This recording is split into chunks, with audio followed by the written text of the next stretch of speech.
Good evening po mga kababayan, ma'am sir. This is John, the Filipino channel ng inyong pong lingkod. So today is October 12, 2025 at tayo ngayon ay papunta dyan sa may Uptown Center sa may Katipunan 1 Beams, Katipunan Avenue,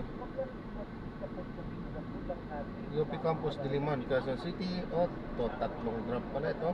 At dadalhin natin sa Matulungin Street, Central Diliman, Quezon City. Final destination sa may bagong lipunan, Pag-asa Condo, sa may bagong Pag-asa Diliman, Quezon City po yan. Okay, so magbabalik po tayo mamayang unti po pag nakuha na po natin sila. Disclaimer lamang po, ang content po natin ay kalsada at hindi ang passenger. Kaya nga naman, sakasakali man po na may marinig kayo mga pangalan ng lugar, pangalan ng tao, pangalan ng organisasyon sa government o private man yan, ay wala pong pinalaman ang channel na ito at wala pong pinapatungkulan. Lahat po na pinag-uusapan dito ay pawang dito lamang po yan sa loob at wala pong pinapatungkulan sa labas. Okay po yan, so magbabalik po tayo mamayang unti pag nakuha na po natin sila. At samantalang tayo ay papunta nga doon,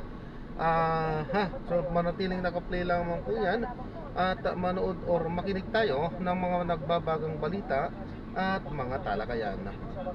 Pamayanan na makilahok sa mga gawaing pansibahay. Ipadala po ang inyong mga sagot sa 0919-783000. Doon lamang po kayo dahil nagsisimula pa lamang po ang God Bless You!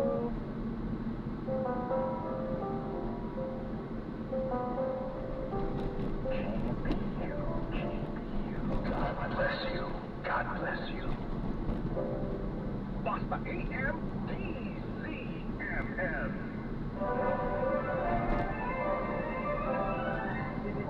Panalo ang hapon mo mula Lunes hanggang Biyernes.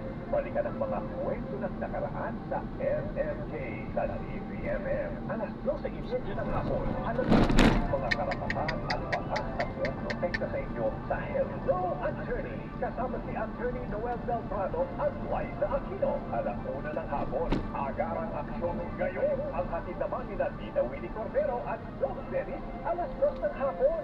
Ano bang nararamdaman? Pwedeng ikwento yan dahil ako to, si Chang Ami. Alas 3 ng hapon. Updated ka pa rin sa mga balita mula Luzon, Visayas at Mindanao sa Headlines sa hapon. Kasama si Tony Velasquez. Alas 4 ng hapon. Aalamin ang iba't ibang pananaw ng eksperto at taong bayan. Ay ng ating Diyos, kahit saan ay namalas. Magkaingay na may galak, yaw lahat ng daigdig, ang buong ay buong galak na pugihan na pulihin sa paghawin. Yan po, yung gandang tugon sa unang pagbasa.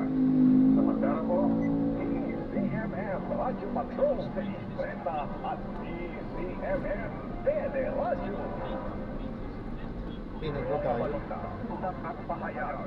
Ng bansa.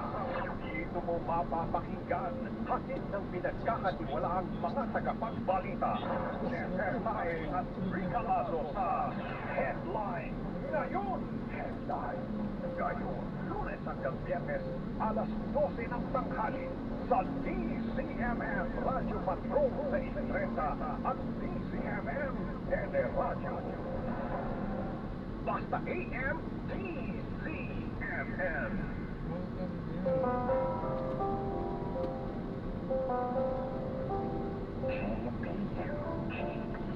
God bless you. God bless you.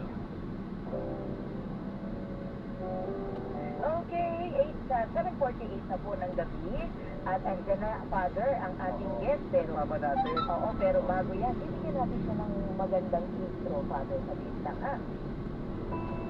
Palagyan namin ang salita ng Diyos sa natarang at ibahagi ang mga karanasang magpapatibay sa amin. May bahagi na.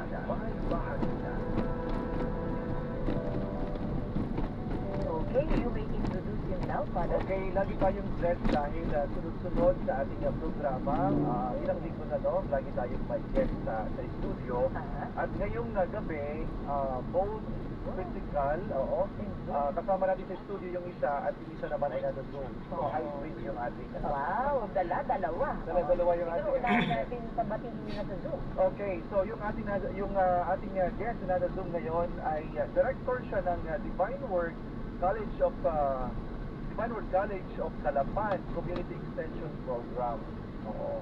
So ito si Father na guest natin ay kilala ko na itong seminarista pa lang ako. Okay. Dahil bahagi siya ng ating pag-ubod mo, ng aming formation. Nakijourney siya sa amin. Opo, naging classmate mo siya? Hindi ko siya naging classmate, siya yung nag-research din sa amin, sa aming formation. Okay. So, iwan Yes, naman andito sa na ating tayo. programa si Father Roseruela H.G.D. Father, good evening po at welcome sa God Bless You. Father, magandang gabi po. Magandang gabi po din sa inyong lahat, sa mga televiewers, sa mga nakikinig. Ayan, Magandang gabi so po. babalik po So, tayo. nasa Calapan po kayo ngayon sa talagang katutubo. Si Father Father naman, ay nagsatrabaho siya para sa missionary po, para sa mga katutubo. Ang yan ang kanyang passion. Siguro tanong natin kay Father. Sige. Opo, Father Ross, opo, ano po ba ang pinagkakaabalahan ninyo dyan, bilang misyonaryo po, na para sa mga katutubo dyan sa Calapan? Ano po yung bumubuo sa araw-araw mo? Madami po actually ngayong araw na ito ay tapos ang celebration ng ID Sunday. Pumunta dito yung mga church, mga obispo sa Episcopal Commission on Indigenous Peoples. Nagkaroon kami ng 2-day activity. At ito ay pinamagatan namin na lakad panya para sa katutubo at kalikasan. So, yun ang nangyari ngayon, pero yung aming day-to-day talaga po ay umakyat sa bundok, nakikibisita, nakikitubulubog, at yung nakikinig sa kanila, yun at nagdadala ng magbalita. So, yun po ang aming routine sa daily talaga po as a missionary. Saan na po kayo katagal dyan sa Calapan, Father? Actually ay 7 years, pero since in novitiate ko, 2001, ay pabalik-balik na ako ng Mindoro kasi I decided na parang gusto ko talagang mag-full time sa IT mission. So 7 years na full time sa IT mission ko. At siguro na ito ng Father ang iba't ibang mga kapuso sa Calapan. Calapan, sa buong Oriental Mindoro. Para kumukaman po ang inyong pagkikita sa iba't ibang mga pamayanan. Ay pagtagulan napakabuting, pagtaginit, sobrang talagang grabe. So ranas ko po yun na magpaa habang naglalakad, yung tumatawid sa ilog na rumaragasa ay ko yan, yung malapit mamulog sa bagay dahil hindi na makapanggap yung sasakyan, ng gulong na sasakyan. So naranasan ko po yun lahat. Parang nakakatakot yung pinikwento ni Father. Pero sa mukha niya nakikita ko, masaya siya. Kahit naman yun, gano'n naman talaga ay sa buhay mission.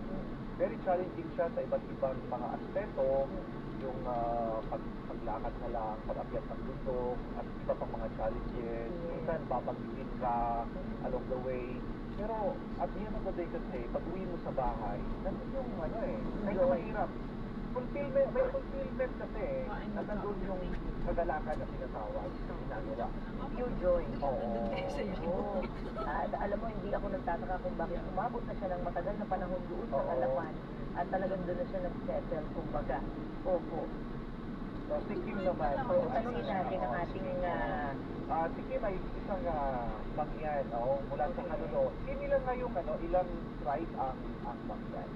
Isang major tribe ng tao. Actually, kung lahat po ng tribes, kung pagbabasahan natin, meron po silang 10 na tribes lahat po.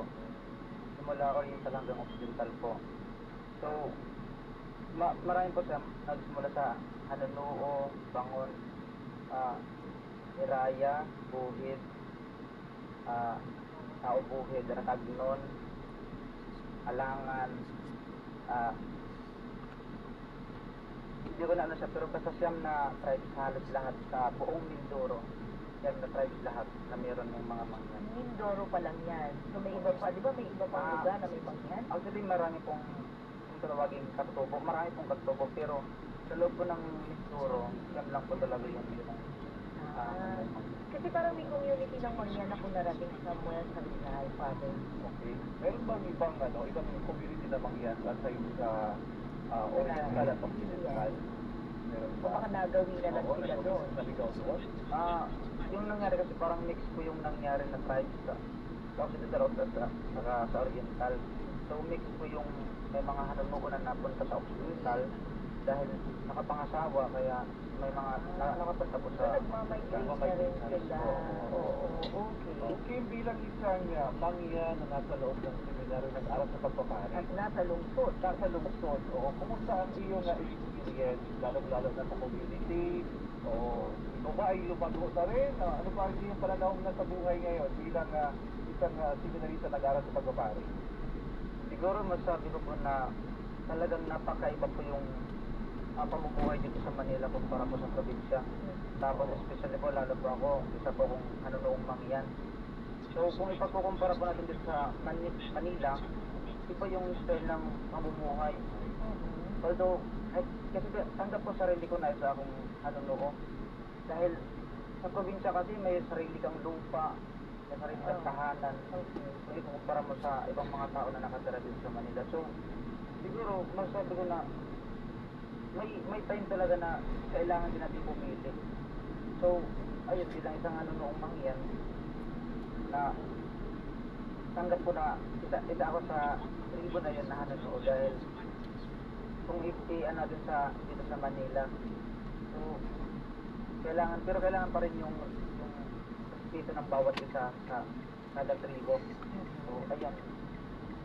Kung ikaw ba ay masaya din sa na nakapanood sa seminaryo? At naisip mo ba? Nangarap ka ba na maging paris? Actually, hindi naman po sa nangangarap na maging pare kasi hindi ko pa po masagot yung tanong niyan kasi third year pa lang po ako, so mahaba pa po yung lalampayin ko. Mahaba pa ang profesyon. So, kung dati kasi nung time na yun, hindi ko pa talaga alam yung word na seminaryo o yung mundo ng seminaryo nung time na yun. Kasi narinig ko lang yung word na yun nung nag-start ako nung pumasok ako sa kumbento, then grade 11 po, yun ko lang po nalaman yung word na seminaryo, kaya pumasok ako ng seminaryo. So nag-iisip sa kumbento. Tumutulong ka kay Father. Oo, okay. Kita mo, ang ganda na nakakarating ang mga misyonaryo sa mga lugar na tulad din sa kanila, di ba? Pero may tinano lang ako dito, tanggap ko na ako yung isang hanunoo, di ba? Ikaw ay isang hanunoo, ikaw ay isang Pilipino. Dapat proud ka dun, di ba? Oo. Kasi wala tayong pagkakaiba. Ang siguro pagkakaiba lang natin, tulad ko Tagalog ako, si Father ay Bicolano, ikaw ay isang hanunoo, pero lahat tayo Pilipino, lahat tayo tao. So dapat kumbinsido tayo doon at taas doon natin yung pinagmamalaki. Oo. Yes, kasi tinan mo, di ba, Father Ross, ikaw ay hindi isang katutubo, pero mahal mo ang mga katutubo, di po ba? Opo. Oo. Mahal na mahal po. The mere fact na nandito ako ay siyempre mahirap, napaka-challenging po ang mission. Pero kung wala kang passion, wala kang puso, hindi po kayo tatagal sa mission na ito. I think IT mission is a special ministry. Not for everyone, not for every ordained minister. I think only particular special chosen na talagang mayroong passion po for mission. Opo, kailangan bumaga, Father, mga Father, ayan, and Brother Ross. Pero, meron tayong bibitin sa kanya na tanong, ay, Brother Steve pala ako na tanong. So, Father Ross, kasi, di ba, sabi mo nga, parang chosen you ang para sa IT ministry, di ba? Opo. Pero bakit niyo po sinasabi? Ano ba yung mga pangunahing hamon na problemang kinakaharap ng ating mga kapatid na katutubo? At paano pa ba natin sila natutulungan o matutulungan pa? Pero Father Ross, kung mo munang sagutin Meeting ka namin ni Father Eric. Ayan, mag-gagap lang po kami. Saglit lamang po dyan ha. Babalik pa po ang God bless you.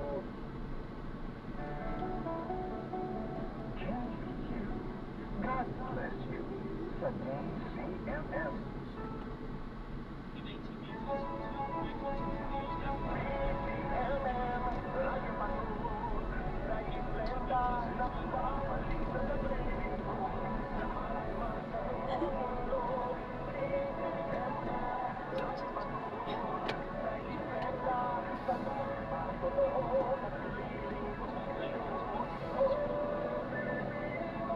Dito yung may sugat. Ito po ang DZMM Radio Patrol sa Istrenta at DZMM Teleradyo. Una sa balita, una sa public service, kasapi ng KBP. Kapisa ng mga broadcaster ng Pilipinas. Ang oras, alas 8 ng gabi.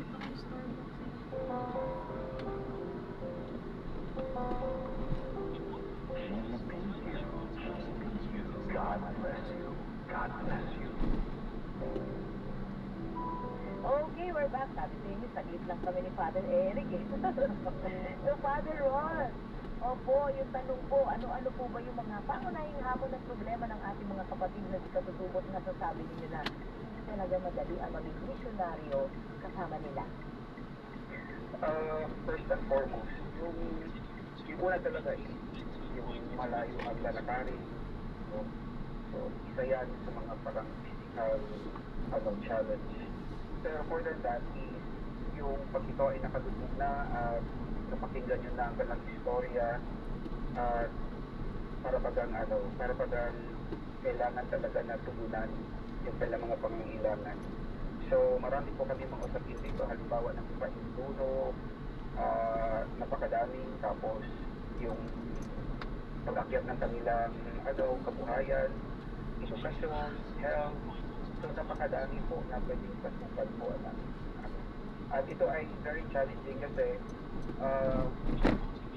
halimbawa ito pa minuto, ang dami na namin in-apply for CATP, yung Certificate for Enterprise Domain Title, pero hanggang ngayon ay hindi pa. So ayon sa studies na ginawa ay mula 5 to 15 years and even more para matituluhan ang kanilang mga lupain dito, no? And this is very challenging kasi ang daming proseso at ang laki ng pera na kailangan to survey the whole lupain dito. So, Nung po ba dumating na dyan, Father Ron, noong una, aware na sila sa religion o kinailangan niyo po sila talagang parang bata na sinimulan ninyo magbasa at magsulat?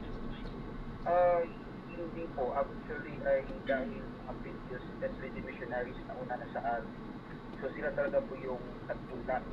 Parang kami na lang ngayon yung nag-ani. Oo. Yan. Ito. So, Sa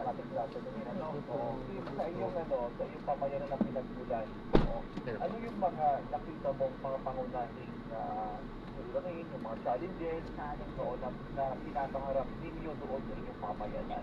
Ikaw, ikaw mismo, ano na-experience? Oo, ano na-experience mo? So, ayun nga po, kasi nung sa amin po, hindi naman po talaga ganun kadali, especially pagdating po sa education po.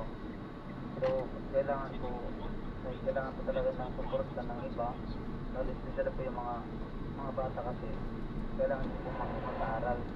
So yan, nawawala din po yung, hindi naman kasi parang alam niya, mahirap po bigyan, tutusan yung mga pag-aaral.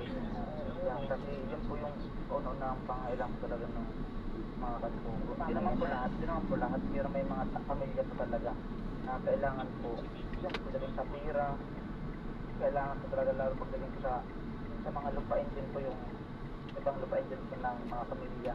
So yun po yung mga inaharap ng mga nila o katulong mga tulad namin po. So yun nga po, kailangan din po yung isa din po sa mga discrimination po, like parang inaano po ba yung isang katubong mangyan, parang nabaliwala po. Lalo na po yung may mga nais na sabihin, yung mga sinubong mangyan, parang walang boses niya, parang yan po lang. Parang sinasabi lang po, secondary citizen, walang boses. Yes po, oo. So parang yun po yung isang medyo nahinaan po ng pagdating po sa mga mangyan. Yung wala pong boses. Kasi hindi din po namin kasi alam kung bakit po ganun, parang hindi namin sa minamalit. Basta parang yung term na yun, so nawawala po yung pinabibigyan ng pagka, yun. Sa importansya. Importansya. Yun siguro yung sinabi ni Father Ross kanina na ang daming proseso, daming kailangan ayusin pagdating sa lupain. Yeah. Kasi ancestral domain, ano? Oo. Alam mo, Ate Amy, nung ako ay nasa mission, pero din yung sa mission, lalong-lalo na pagdating sa edukasyon at iba pang mga pribilehiyo na dapat sana tinatamasa ng pantay ng bawat isa. Lalong-lalo sa edukasyon, sasabihin ng tatay at nanay, ito ay nakatutubo, nasa tribo, lalo sa mga babae, huwag ka nang mag-aral kasi mag-asawa. Kasi yun nga, dahil mag-aasawa ka rin lang naman, sayang lang din kung mag-aaral ka tapos mag-aasawa ka. So kung kaya nga, dito ka na lang sa bahay. So instead na pupunta ka dun sa malayo at mag-aral, at mag-aasawa ka, pag nag-asawa ka, magiging nanay ka, at yung trabaho mo ay nasa bahay lang, so walang silbi ang pag-aaral. So yung cycle of poverty doon sa tribo, hindi nawawala. Oo. Kung kaya ito yung binabago natin, no, na tinuturuan natin, na may angat ang antas ng kamalayan. O na bilang babae, lalong-lalo na, hindi lang nakakonfine sa loob ng bahay. Yes, Oo, na marami kang magagawa. Sa buhay, marami kang pwedeng maiambag sa society, at hindi lang ang buhay mo ay iikot doon sa loob ng bahay.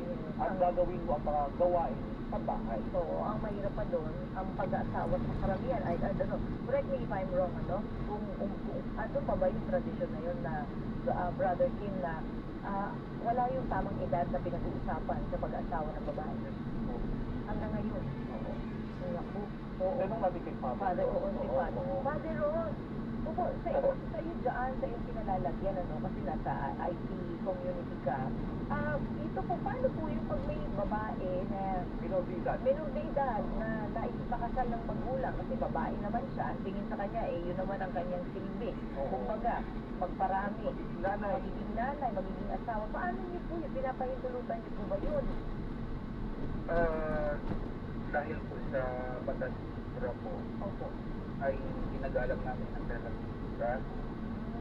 So, hindi pwede po kami mag-impose kung ano yung kanila nasa kultura. Pero siyempre, pag kami ay nagpapahayag, ay sinasabi namin na ganito sana, ang mas maganda. So at the end of the day, sila pa din yung mag-decide. Kita mo, Father, kasi siyempre, ikaw bilang si Father Ross, alam mo na hindi pa dapat, no? Pero oo nga, may batas. Brother Kim, itong batas na sinasabi ng kultura ninyo, na yun nga, no, hindi pwedeng saklawan ng simbahan, hindi pwedeng hadlangan ng simbahan na ipapakasal ang isang minor de edad.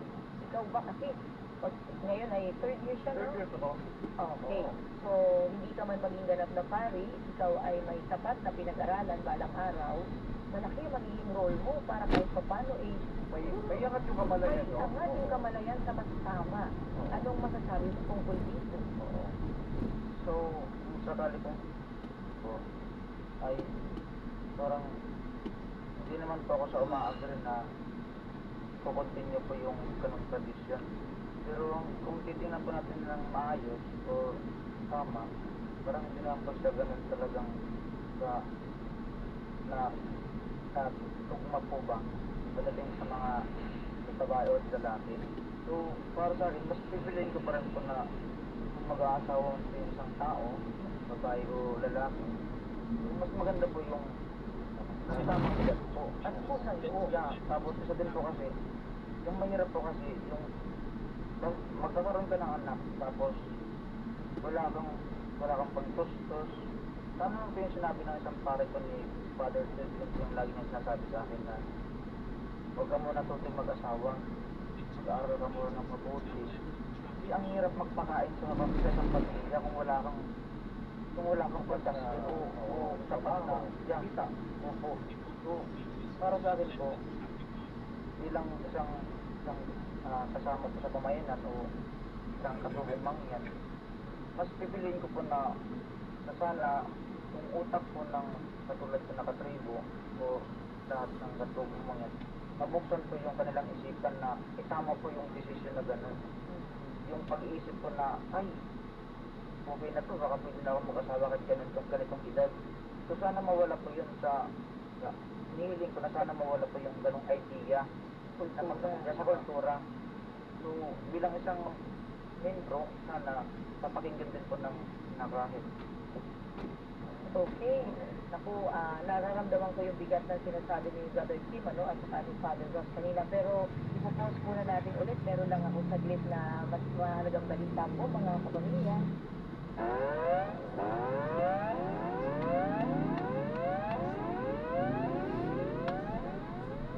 Iyanig po ng magnitude 4.5 na lindol ang Matsum, Sarangani kaninang alas 7:54 o 7:54 po ng gabi. Tectonic ang origin ng lindol at may lalim na 10 kilometro. Naramdaman ng instrumental intensity sa Tivoli, South Cotabato, habang intensity 2 naman sa Kiamba, Sarangani at Talimbang, Bugtani, Cagadat.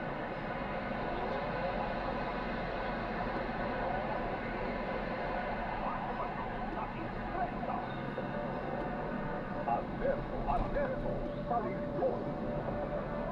Alberto Salingpon. Okay, ayan, meron na naman lindol sa Matsum, Sarangani. Kailangan talaga natin magdasal ng magdasal. Sabi nga talagang ang prayer, miracle ang kayang ibigay niya. Lalo na kung sama-sama ang pagdarasal at marami ang dadasal. Narinig ng Diyos. Oo, ang hinaing natin. Oo, lalo na tayo na wala tayong laban. Oo, dahil kalikasan ito. Opo. So, okay. So, Father, may tanong Oo. po. So yung question natin na susunod ay ngayong taon ng Jubilee, no? Ang iyong Oo, paano tayo magiging instrumento ng pag-asa at iwanag sa mga katutubong pamayanan? Unahin muna natin si Father Rob. Yes, Oo. Father Father, Rob. alam ko na ikaw ay tagadala ng iwanag sa mga pamayanan. Pero ngayon sa panahon ng sa taong ito ng Jubilee, paano pa natin papaistingin ang maging instrumento ng pag-asa at iwanan sa mga pamayanan? Patuloy lang na gumawa ng kabutihan para sa kanila. Patuloy na mag-iipot na sila ay mag-iisa. Patuloy na sama-sama kaming mangarap para sa mga adhikain namin. Meron kasing mga tendencies kasi minsan na yung nawawalan sila ng pag-asa at kailangan talagang meron tatayo na maghihikayat sa kanila na pwedeng pagpatuloy, pwede natin ito, pwedeng gawin natin ito. Dahil nga sabi nga ninyo na parang kulang yung kanila kakayahan to network with other agencies. At doon pumapasok din ang kaming mga misyonero na magbigay ka ng pag-asa na pwedeng gawin kahit kulang ang galing sa labas. So, yun po ang pwedeng posible at ginagawa ko na din para sa kanila. How about you, Sige naman, paano kaya magiging instrumento ng pag-asa? Pag-uwi mo sa inyo ngayong Pasko, so paano kaya magiging instrumento ng pag-asa at iwanag sa iyong mga kasama sa pamayanan? yung parang magkaroon sila ng need or ng need or ng kagustuhan na mangarap na mabago ang buhay. Hindi yung pagiging mangyan, kundi isang mangyan na angat sa buhay. So, ayun, para pa sa akin siguro, hindi naman po bigla-bigla. So, may parang step by step po muna. So, may proseso po. Hindi ko po sila pipiglain, siyempre, mayroon din pong priority sila sa sarili nila. So, hikayatin ko sila na makisa o kung ano man yung makakatulong sa kanila. Sama ko sila o i-invite sila na makiisa sa gawaing pagsimbahan. So, sa ganong paraan, at least makita nila yung gaano kahalaga ba yung buhay o ang salita ng Diyos lalo pagdating sa simbahan. So, mas maganda na merong like idea na binibigyan sila ng isang activity o isang gawain kung may mga event pagdating sa simbahan. So, bilang isang namumuno, kung sakali, ihikayatin mo sila na mapuntahin o ipaano sila sa simbahan para at least kahit gaanong paraan meron silang idea na oo nga dapat ganun pala yung gawin natin na kailangan mabago natin yung ating pananaw na kung anong meron tayo ngayon. Alam mo, special ano, alam ko kung sasangayin kayo, Father Oo. Eric and Father Ron, special si Brother Kim. Kasi sa kanya, kapag ka siya ay natapos sa bukasyon, nakikita ko na napakalaki ng magiging ambag mo sa inyong pamayanan, at hindi lang sa pamayanan kundi sa atin sa mga Pilipino, kasi may dala-dala kang something na magpapabago ng pamayanan at ang pagtingin ng iba sa mga mangyan. So, parang yung presence mo pala doon sa community ay malaking bagay na. Ikaw yung magiging testimony, ng isang mangyan na nagkaroon ng opportunity at hindi sinayang. Yes. Oo, ang pagkakataon na binigay. Lalo na yung edukasyon. Makita naman natin sa seminary of team, paano natin pinapahalagaan ng edukasyon, paano natin pinapahalagaan ng pag-aaral, o istrikto pagdating sa pag-review. Siguro sa mga kabataan na mangyan din na nanonood ngayon o nakikisubaybay sa ating programa, siguro ito yung magagawa. Siguro ngayon, bilang isang estudyante, nakakaalalahan ang mga kabataan na yung sa pag-aaral, maging inspirasyon, magkaroon ng lakas ng loob, huwag bibitiw, sa mga pagsubok na kinakaharap, anumang sitwasyon sa buhay. Opo, naku, napakaganda talaga. Siguro, tingnan natin sila ng mga mensahe, Father. O, Father Ross, ano po ang iyong mensahe sa ating pong IT community? Kayo bilang isang matagal nang nagsisilbi sa kanila po. Dapat huwag mawala ng pag-asa. Nandiyan si Cristo sa lahat ng mga advokasya natin, sa ating mga gawain, kahit medyo madilim ang ating kinakaharap. Lagi lamang kumapit kay Cristo dahil siya ang Sarado na talagang yata ito. magbibigay sa atin ng lakas Pwede pa na. at tagumpay na matagal natin dinanahan. Drop off pa. Magtiwala lang kay Cristo. Yes, Ano daw building mo? Building 8 Unit 30. Opo, salamat, Father Building 8 Ross. Unit 30. Gusto ka pa namin ibabad dito talaga sa program. Kaya lang kulang na tayo sa oras. Pakita ka namin ng personal po dito sa studio. Salamat po ha sa oras at ingat po kayo. Ingatan ka po lalo nawa dyan sa Kalapan. Ibibigay ko lang doon. Thank you. Kim, ano naman ang iyong mensahe para sa ating mga natin para sa ating mga sumusubaybay sa gabi? So, para po sa aking mga kababayan, nawa ay maging inspirasyon niyo po yung mga tao na patuloy na nag-aaral kahit sa gaanong kahirap na paraan na pamumuhay. Nawa ay andun pa rin dapat yung ating inspirasyon ba na magkaroon tayo ng kahit kunting kirap ng puso na ay sige, Binigyan ako ng gawin ko ano, ng wala bagay nang para sa exit ang ating pinag-iba kinabukasan dito. ng ating Doon din ang exit, no? ng ating pamumuhay o kamayanan. Ano po? Then, Paikot isa din po, huwag kuya. tayong Oo nga, mawalan doon ng din? pag-asa Sa kasi kabila po. ibang- Ay, dito? Apo, diretso lang. Ah, kaya pala binigyan. Akala ko wala nang ibang exit na. Sige pa, ingat po. God bless po. Kung ano man yung nais niya. At yan, lagi tayo- Diretso lang to, no, ma'am, no? yung Apo. Sige po, salamat. nararapat sa kanyang kalooban. Salamat po, ma'am. Opo. So, ang ganda. So, magtuloy-tuloy ka sana, Brother Kim. Ayun. Talaga na Natanaw ko na yung mayroong exit. mararating at malaking obligasyon. Ayan, so maraming salamat po sa panonood. Hanggang sa muling ingat. God bless. Baka na po muna. Pansamantala tayo gagawa na ng ibang video sa ating susunod na mission. Paalam po.